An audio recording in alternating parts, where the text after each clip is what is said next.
mengelola keuangan UPTD Puskesmas. Sekarang kita membahas tentang perencanaan dan penganggaran keuangan UPTD Puskesmas.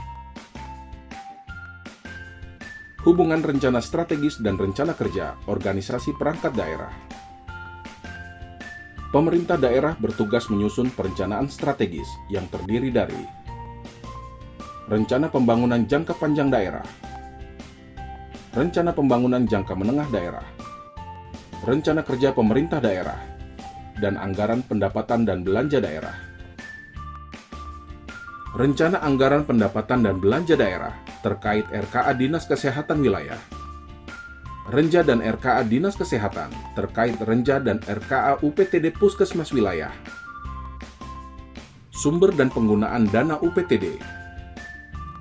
Sumber dana UPTD Puskesmas dapat berasal dari APBN, APBD tingkat provinsi, APBD tingkat Dati 2, serta pihak ketiga seperti BPJS untuk Puskesmas. Sumber dana UPTD yang berasal dari APBD kota atau kabupaten diantaranya adalah dana APBD untuk UPTD diberikan melalui OPD, dana alokasi khusus atau DAK bidang kesehatan berasal dari APBN pemerintah pusat. DAK ada dua macam, yang bersifat fisik dan non-fisik, dikenal sebagai biaya operasional kesehatan atau BOK. Selain dari pemerintah pusat dan daerah, UPTD Puskesmas memiliki sumber dana pihak ketiga, yaitu dana dari Badan Penyelenggara Jaminan Sosial atau BPJS, berupa dana kapitasi dan non-kapitasi. Dana kapitasi diterima tanpa memperhitungkan jumlah pelayanan kesehatan yang diberikan. Dana non-kapitasi diterima berdasarkan klaim dari Puskesmas. Bantuan lembaga lain. Puskesmas dapat menerima bantuan dari lembaga non-pemerintah, seperti bantuan sosial perusahaan atau CSR yang tidak mengikat. Klasifikasi belanja daerah. Belanja daerah dibagi menjadi dua kelompok besar. Belanja langsung, yaitu yang sejalan dengan program atau kegiatan yang telah direncanakan.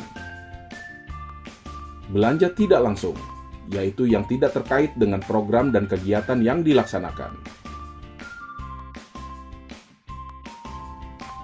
Tim Anggaran Pemerintah Daerah atau TAPD bertugas menyiapkan, menyusun, serta melaksanakan APBD sesuai dengan kebutuhan. Rencana kerja dan anggaran UPTD Puskesmas memuat rencana pendapatan, belanja, dan kegiatan per tahun secara rinci. Rencana dan anggaran Puskesmas diajukan dan dibahas Dinas Kesehatan, kemudian disatukan dengan rencana dan anggaran bagian lainnya, menjadi Renja OPD dan RKA OPD. Setelah itu, Renja OPD dan RKA OPD diajukan ke Pemda Kabupaten Kota untuk dibahas dengan DPRD. Indonesia berkomitmen untuk peningkatan kesetaraan gender dan inklusi sosial atau GESI. Mengacu pada Undang-Undang Dasar 1945 Pasal 27, Pasal 28, Pasal 34, dan Konvensi mengenai penghapusan segala bentuk diskriminasi terhadap perempuan, Pasal 14. Pemerintah Indonesia telah mengesahkan Undang-Undang tentang penyandang disabilitas melalui Undang-Undang Nomor 8 Tahun 2016 dan Peraturan tentang Arus Utama Gender dalam Pembangunan melalui Inpres Nomor 9 Tahun 2000 dan Permen Nomor 15 Tahun 2008. Penyusunan anggaran yang responsif GESI dilakukan melalui 3 tahapan, yaitu analisis situasi, penyusunan kerangka acuan kerja, dan penyusunan GESI Budget Statement. Analisis situasi isu gender dan inklusi sosial harus digambarkan pada kegiatan dalam format GESI Budget Statement